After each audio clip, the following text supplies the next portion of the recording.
पास हुआ या फेल, इस पर चर्चा करने के लिए हमारे साथ आज पैनल पर मौजूद होंगे कांग्रेस के लोकसभा सांसद और साथ ही साथ पंजाब प्रदेश कांग्रेस कमेटी के अध्यक्ष श्री अमरिंदर सिंह राजा वरिंग जी। मैं आपको मंच पर आमंत्रित करना चाहूंगी, जोरदार तालियों के साथ इनका स्वागत बहुत बहुत स्वागत है। अब हमारा फोकस जो है वो पंजाब पे शिफ्ट हो रहा है और अमरिंदर सिंह राजा वरिंग युवा नेता रह चुके हैं, बहुत अनुभव है इनको और अब बिल्कुल ही ऊंचाइयों तक पहुंचे हैं क्योंकि प्रदेश कांग्रेस के अध्यक्ष हैं पंजाब में। ये पंजाब में वोट चोरी का असर क्या हो रहा है, संडे को बड़ी रैली हुई थी इसी मुद्दे को लेकर। अब हम मंच हवाले करते हैं ज्योति सांगवान को, executive editor India news Haryana है। शुक्रिया उदय, एक बार फिर से जोरदार तालियां हमारे खास मेहमान के लिए। पंजाब कांग्रेस के सांसद, पंजाब कांग्रेस के प्रधान अमरिंदर सिंह राजा वरिंग हमारे साथ हैं। बहुत स्वागत है आपका मंच पर। थैंक यू जी। बहुत सारे मुद्दों को लेकर आपसे बात करनी है। पंजाब चुनाव को लेकर बात होगी, SIR को लेकर बात होगी, फिलहाल जो रैली आप लोगों ने की इस पर भी चर्चा करेंगे।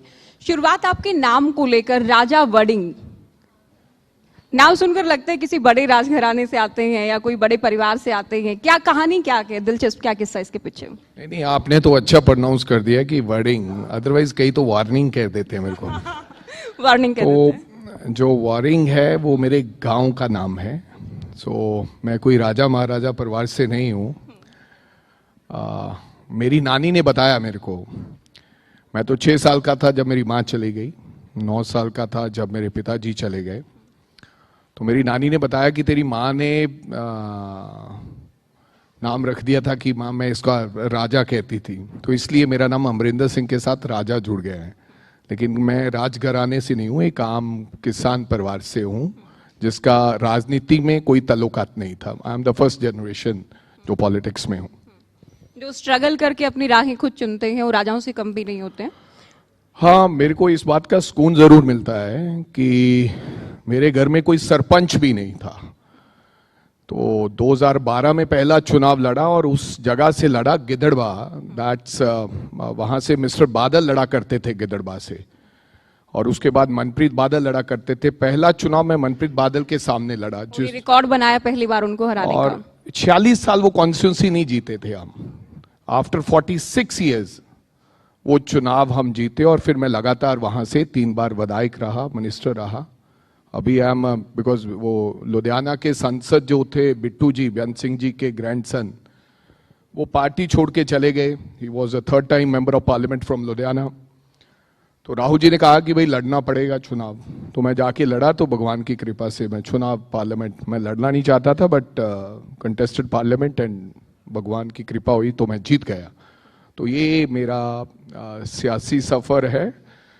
मेरे को याद है, was all India youth Congress president, क्योंकि 2008 में राहुल गांधी जी ने एक नया मॉडल लेकर आए थे। उन्होंने कहा था कि अपनी ही पार्टी में चुनाव कराऊंगा। नए वो उन्होंने यूथ कांग्रेस का प्रभार संभाला था। मैं तब स्पोक्स पर्सन हुआ करता था ऑल इंडिया यूथ कांग्रेस में। इन 2005 2008 में चुनाव हुआ यूथ कांग्रेस का। That was a pilot project Punjab के अंदर। मैं, बिट्टू जो अभी संसद हैं, रेलवे मिनिस्टर हैं, तो हम सब लोग चुनाव लड़े। तो राहुल जी चाहते थे कि आप चुनाव लड़ो, आपका विजन क्या हो, और खुद उस मंच पर आए थे। तो हमने अपनी अपनी बात कही कि कैसे हम आगे बढ़ाएंगे, क्यों हम राजनीति में हैं। तो वोटिंग हुआ, डेलीगेट्स बने, मेंबरशिप हुआ, जैसे अमेरिका स्टाइल। बट आज भी वो चल रहा है पूरे देश के अंदर। यूथ कांग्रेस में चुनाव चल रहे हैं। उनका ये मकसद था कि मैं चाहता हूं कि नेता पुत्र नेता नहीं बने।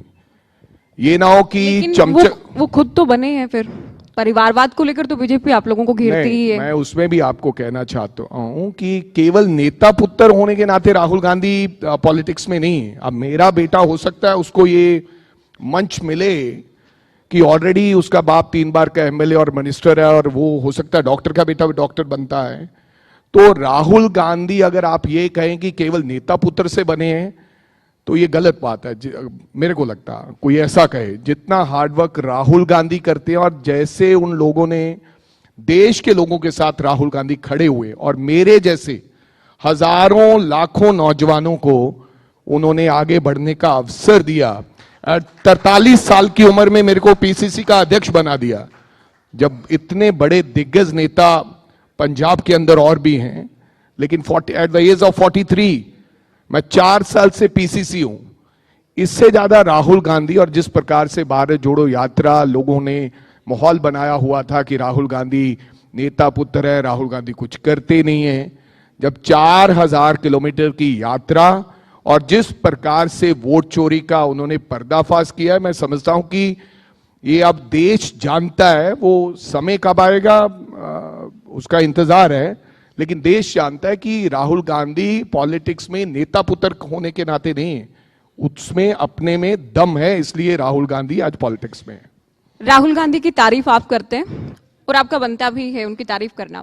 स्ट्रगल वो करते हैं, लोगों के बीच जाते हैं, यात्राएं निकालते हैं, मुद्दे उठाते हैं, जनता नहीं सुनती है, वोट नहीं देती है। बीजेपी कहती है इनको बार बार लॉन्च करने का प्रयास करती हैं कांग्रेस वाले, लेकिन लॉन्च नहीं कर पा रहे हैं। बहुत सारे चुनाव हार गए उनकी अगुवाई में, 100 का रिकॉर्ड बनाने वाले हैं, 100 चुनाव हारने का बीजेपी का कहना। आपको पता है महाराणा प्रताप कितनी लड़ाइयां हारे थे? पता है आपको?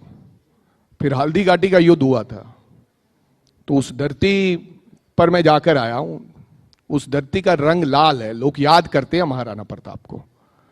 मैं समझता हूं कि राहुल गांधी ऐसे व्यक्ति हैं, उनको चुनाव जीतना जहां हारने में ऐसा नहीं है कि मैं चुनाव हार गया हूं, कि जिस प्रकार से, जिस हिम्मत से महाराणा प्रताप से आप उनकी तुलना करते हैं कि कभी ना कभी वो जीतेंगे। मैं महाराणा प्रताप से राहुल गांधी की तुलना नहीं कर रहा हूं, मैं एक उदाहरण दे रहा हूं। कल को फिर बीजेपी एक हंगामा कर देगी कि राजा वड़िंग ने महाराणा प्रताप से राहुल गांधी की तुलना करती, वो मैं तुलना नहीं कर रहा हूं। लेकिन मैं चाहता हूं कि 2 लोगों को याद किया जाता है, जो ताकत में उनको याद करते हैं लोग, और जो विरोध में खड़े होते हैं। राहुल गांधी एक ऐसा शख्स है जो देश के प्रधानमंत्री के सामने छाती ठोक कर खड़ा है, और देश के प्रधानमंत्री भी सोचते होंगे कि एक ऐसा व्यक्ति है जो मेरे सामने झुकता नहीं है और जो मेरे सामने खड़ा होकर सीधी आंख में आंख डाल के बात करता है। हमें गर्व है। मैंने कहा कि चुनाव हारना या जीतना ये बात ही नहीं है। आप क्या कह रहे थे? नहीं, नेता विपक्ष है, उनका बनता के मुद्दे उठाना भी। आप अपने क्षेत्र के मुद्दे कितने उठा पाते हैं? कितना आश्वस्त हैं आप कि आप जस्टिस कर रहे हैं लोगों के साथ? भाई, to be very honest, in parliament, even in Vidhan Sabha, मैं ये इस मंच से कहना चाहूंगा कि मैं अक्सर ही ये बात करता हूं, और मेरे को सच कहनी चाहिए ये बातें। हमें एक तो समय मिलता ही नहीं, और ड्रॉ सिस्टम है, उसके माध्यम से आपको अपना 0 आर लगाना है। ड्रॉ सिस्टम के माध्यम से आपको अपना क्वेश्चन आर लगाना है। तो कभी कभी तो ऐसे होता है कि संसद में आए क्यों हैं, 15-15 दिन चले जाते हैं और टाइम ही नहीं मिलता। एंड जिस प्रकार से संसद चलती है, अगर सामने बीजेपी का मेंबर ऑफ पार्लियामेंट हो तो उसको 0 आर में भी भाषण देने का मौका दे देंगे 10 minute.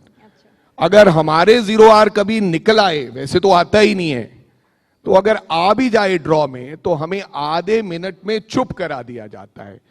Although everybody is equal in Lok Sabha, तो ये दुर्भाग्य है। जिस मुद्दों पर डिस्कशन होना चाहिए, जिन बिल्स के ऊपर डिस्कशन होना चाहिए, जैसे कि आज मनरेगा को कोई नाम को लेकर और बिल लेकर आए आदरणीय शिवराज चौहान साहब, वो बिल 15 मिनट पहले या आधा घंटे बिल पहले हमें दिए जाते हैं, उसके ऊपर क्या हम चर्चा करेंगे? तो बेसिकली जो लोगों की उम्मीदें होती है हमारे ऊपर, हम उन पर खरा नहीं उतर सकते बिकॉज ऑफ जो डिस्क्रिमिनेशन हमारे साथ लोकसभा में होता है। अच्छी बात यह है कि राजा वड़िंग ये स्वीकार कर रहे हैं कि जो उम्मीदें हैं लोगों की, उनके साथ आप लोग न्याय नहीं कर पाते, क्योंकि सदन में विपक्ष का सांसद होने के नाते आप लोगों के साथ न्याय नहीं हो पाता है। आप लोगों को आवाज उठाने का उतना तुलनात्मक रूप से मौका नहीं देते हैं। बिल्कुल बिल्कुल, बीच में स्पीकर आपका बंद कर दिया जाएगा, काट दिया जाएगा। मेरे को लगता है कोई नया सिस्टम होना चाहिए। कभी कभी तो मेरे को उस ड्रॉ सिस्टम पे भी शक होने लगा है। उसमें बीजेपी का जब ड्रॉ आता है तो उनका रोज ही सवाल लगा होता है। अब मानो मैं 15 दिन के लिए आया हूं, मेरे को तो अब शक हो रहा है कि अगर ये वोट चोरी हो सकता है तो वो ड्रॉ सिस्टम में भी मोदी जी ने गड़बड़ किया हुआ है। सच कह रहा हूं। ये तो आप और एक कदम आगे बढ़ा रहे हैं। अभी तक ईवीएम पर आप लोग बात कर रहे थे, है ना, SIR को लेकर बात कर रहे थे, वोटर लिस्ट को लेकर बात कर रहे थे। अब जो प्रश्न निकालने का ड्रॉ सिस्टम है। निशिकांत दुबे को सुनते हैं रोज, उसका कारण क्या है? राजा वड़िंग भी रोज बोल सकता है, लेकिन उस राजा वड़िंग को स्पीकर समय ही नहीं देता है। जो भी बात होगी अगर कंडेम करना होगा, अच्छा भी वो हाथ उठाएगा तो निशिकांत दुबे बोलेगा आधा घंटा, हम चिल्लाते रहेंगे, कैमरा उन पे ऊपर है। आपको लगता है कि कांग्रेस परफॉर्म नहीं कर रही है, लेकिन कैमरास आप लोगों को दिखाया नहीं जाता है। हाँ जी? आप लोगों को ना तो दिखाया जाता है ना आप लोगों को सुना जाता है, ये आप जी, कह रहे जी, हैं। जी। पंजाब पर आ जाते हैं, क्योंकि चुनाव करीब है, किस तरह का माहौल, आपके कंधों पर बड़ी जिम्मेदारी है पंजाब कांग्रेस इकाई की। तो बात यह है कि जो पंजाब का माहौल है वो इस बार जो संसद के चुनाव थे 13 में से 7 सीट पर हम जीत कर आए। कॉरपोरेशन में हम ऑपोजिशन में हैं, लेकिन हमारी अच्छी भूमिका रही। पंचायत चुनाव में हमारी अच्छी भूमिका रही। और जिस प्रकार के आज पंजाब के हालात हैं, लोग इंतजार कर रहे हैं कि कब चुनाव हो और कब कांग्रेस पार्टी वापस आए। उनको ये लगने लगा है कि कांग्रेस पार्टी ही एक ऐसी पार्टी है जो पंजाब का भला सोच सकती है और पंजाब के लोगों को और नौजवानों को आगे लेके जा सकती है। तो अच्छा माहौल है और मेरे को लगता है अवश्य रूप में हम पंजाब के अंदर सरकार बनाएंगे। बॉर्डर स्टेट है, बहुत सारी परेशानियां भी हैं, कानून व्यवस्था भी एक बहुत बड़ा मुद्दा पंजाब के लिए। देखो, वो बॉर्डर स्टेट्स हैं, हालांकि बीएसएफ का यानी कि बॉर्डर सिक्योरिटी फोर्सेस का एरिया बढ़ाकर 50 किलोमीटर कर दिया फ्रॉम बॉर्डर टू एनीवेयर। तो पंजाब एक छोटा स्टेट है, लेकिन ड्रग्स सबसे ज्यादा है, बॉर्डर के पार से ड्रग्स आता है, गैंग वॉर सबसे ज्यादा है, क्योंकि ड्रोन से हमारे वहां पर वेपन्स सप्लाई किए जाते हैं। और ये मेरे को जो लगता है ये सरकारों ने बनाया हुआ एक खेल है। उदाहरण के तौर पर एक नामी गैंगस्टर है जिसका नाम है लॉरेंस बिश्नोई, जिसने सिद्धू मूसेवाला को मारा था। हर रोज वो अपने फेसबुक पे डालता है कि फला बंदा, कल भी एक कबड्डी प्लेयर दिन दहाड़े कबड्डी खेलता हुआ पूरे स्टेडियम में मारा गया शाम को 4 बजे इन मोहाली। तो फिर गैंग जो होता है, गैंगस्टर होते हैं, वो जिम्मेदारी लेते हैं। मैंने संसद में यह बात कही कि लॉरेंस बिश्नोई को पहले हम पूछताछ के लिए पंजाब लेकर आते थे, जो भी ऐसी घटनाक्रम होता था। अब गुजरात स्टेट ने सरकार ने एक नियम बना दिया है कि अब लॉरेंस बिश्नोई को पूछताछ के लिए पंजाब लेके नहीं आ सकते, या किसी स्टेट में नहीं लेके आ सकते।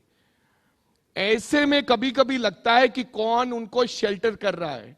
अगर जेलों से नेटवर्क, देश के गृह मंत्री कह रहे हैं कि हमने ये कानून बना दिए, वो कानून बना दिए, पंजाब की सरकार तो इसमें नाकाम है ही है। आपको पता है लॉरेंस बिश्नोई का जेल से इंटरव्यू होता है जैसे बड़े चैनल पर, और फिर 6 महीने पता ही नहीं चलता कि इंटरव्यू किसने करवाया, और पुलिस करवाती है। मेरे को लगता है कि कहीं ना कहीं सरकारें का बड़ा इसमें रोल है। मैं किसी का नाम नहीं लेना चाहता, तो बहुत बवाल हो जाएगा। इन गैंगस्टरों को भी सरकारें इस्तेमाल कर रही है और लोगों का नुकसान कर रही है। आप एक बड़ा मुद्दा उठा रहे हैं, और ये तो क्योंकि गैंगस्टर कल्चर की हम बात करें, ड्रग्स की हम बात करें, कानून व्यवस्था की बात करें, चुनौतियां हैं सारी पंजाब में, इसे डिनाई नहीं किया जा सकता। इसके अलावा पंजाब कांग्रेस के भीतर की हम बात कर लें, सब कुछ ठीक है। नवजोत कौर सिद्धू बयान देती हैं, फिर थोड़ा उसमें ट्विस्ट भी आ जाता है, थोड़ा मुकर भी जाती हैं, निलंबित भी कर दी जाती हैं उससे पहले। क्या हुआ, क्या ये क्या पूरा प्रकरण है? अब मैं किसी महिला के बारे में कुछ कहना नहीं चाहता। अभी तो महिलाओं को कम क्यों आंक रहे हैं? आपकी पार्टी की नेता रही है। ना मैं महिलाओं का सम्मान करता हूँ, और कभी कभी रियायत नहीं दी जानी चाहिए। महिलाओं का सम्मान करता हूँ। अगर नवजोत कौर सिद्धू ने कुछ कह दिया है तो मेरी बड़ी बहन है, कोई फर्क नहीं पड़ता। लेकिन पंजाब कांग्रेस में सब कुछ ठीक चल रहा है। ये एक परिवार में, घर में भी अगर 5 लोग हैं ना, तो 5 लोगों को लगता है कि मैं घर का मुखिया हूं, मेरी बात ही सुनी जाए। तो आर्गुमेंट तो अपने बच्चों के साथ भी होती है, अपनी बीवी के साथ भी होती है। वो तो हर पार्टी में है। कईयों को उछाला जाता है, कईयों को नहीं उछाला जाता। ऐसी कोई पार्टी घर में परिवार के सदस्य को समझा दिया जाता है या पनिशमेंट दी जाती है? देखो, कभी कभी तो आपको पनिशमेंट भी देनी पड़ती है, फिर घर वापसी भी करवाई जाती है। मैं आपको कह रहा हूं कि पनिशमेंट, अगर आप बच्चे को पनिशमेंट नहीं दोगे, परिवार के सदस्य को ये नहीं कहोगे कि आपने ये गलती की है और आइंदा ऐसी गलती मत करना, और फिर दोबारा करता है तो फिर उसको थोड़ा डांटना भी पड़ता है कि भाई ऐसा नहीं चलेगा काम। ये दैट इज एवरीवेयर। आपके इस मंच पर भी होगा। अगर आज कोई गलती करेगा तो आपका चीफ कहेगा कि भैया ध्यान रखना, आइंदा ऐसी गलती ना हो। लेकिन कुछ पुराने बड़े नेता हैं जो आपके संपर्क में हैं, कांग्रेस में आना चाह रहे हो?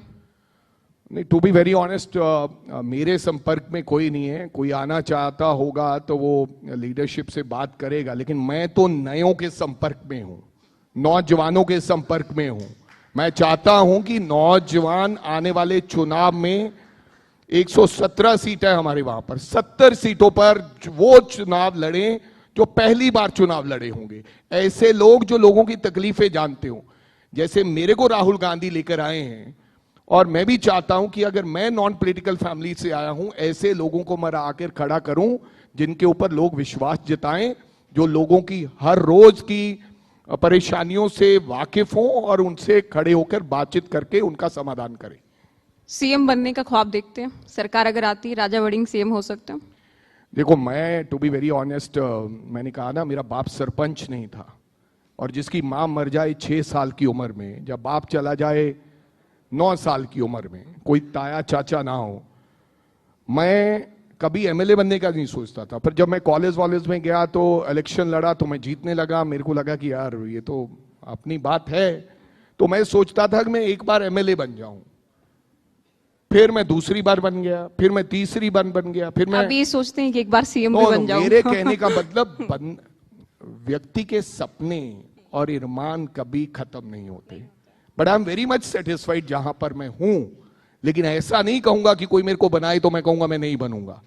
लेकिन हाँ मौका मिला ना, तो ना, जाहिर है जरूर बनेंगे, कोई भी बनना चाहेगा, है लेकिन ना? राहुल गांधी ये कहें और कांग्रेस पार्टी कहे कि 3 बार चुनाव लड़ चुके हो, 4 बार, अब आगे से चुनाव नहीं लड़ोगे, पार्टी की सेवा करोगे, तो राजा वड़िंग वो भी हंसकर उसको मानेगा कि मेरे बॉस ने पार्टी के सच्चे सिपाही के तौर पर काम करेंगे। अंतिम सवाल आपसे, मुकाबला आप आम आदमी पार्टी से देख रहे हैं या फिर बीजेपी कुछ नया कर सकती है पंजाब में? बीजेपी का कुछ नहीं है, एक सीट आई है 117 लेकिन में। आप लोग भी BJP को। कंफ्यूज करते रहते हैं, कहीं मिलकर लड़ लेते हैं आप लोग, कभी इंडिया अलायंस का हिस्सा बन जाते हैं, कभी अलग अलग। पंजाब में तो है ही अलग अलग आप लोग। पार्टन, मेरे को सुना नहीं, क्या कहा आपने? कभी कभी आप लोग गठबंधन के तहत भी चुनाव लड़ लेते हैं, आम आदमी पार्टी और कांग्रेस। अंतिम सवाल। हमने तो गठबंधन का विरोध किया। लास्ट टाइम दिल्ली में गठबंधन हो गया था, हमने तो स्पेशली पंजाब में नहीं है। पंजाब के नेताओं ने कहा कि हम बिल्कुल गठबंधन में नहीं लड़ेंगे, और मेरे को लगता है कि रास्ता बिल्कुल साफ और तय है। बीजेपी को एक सीट पार्लियामेंट में नहीं मिली। एक पंजाब ऐसा राज्य है जो बीजेपी को रोक के रखता है, जहां पर बीजेपी साहस नहीं करती जाने का। और आम आदमी पार्टी का समय तय था, निश्चित है, समय खत्म हो चुका है। तो मेरे को लगता है कि अवश्य रूप में हम कांग्रेस पार्टी पंजाब के अंदर आने वाले दिनों में सरकार बनाएगी। बहुत शुक्रिया, आपने समय निकाला, मंच पर आप आए, हमारे कार्यक्रम में आए। SIR, राहुल गांधी, आपकी राजनीति, राजा वड़िंग के नाम के पीछे की कहानी, पंजाब की सियासत, तमाम सवालों के जवाब आपसे लिए बहुत शुक्रिया। थैंक यू सो मच, धन्यवाद। बहुत बहुत शुक्रिया आपका। और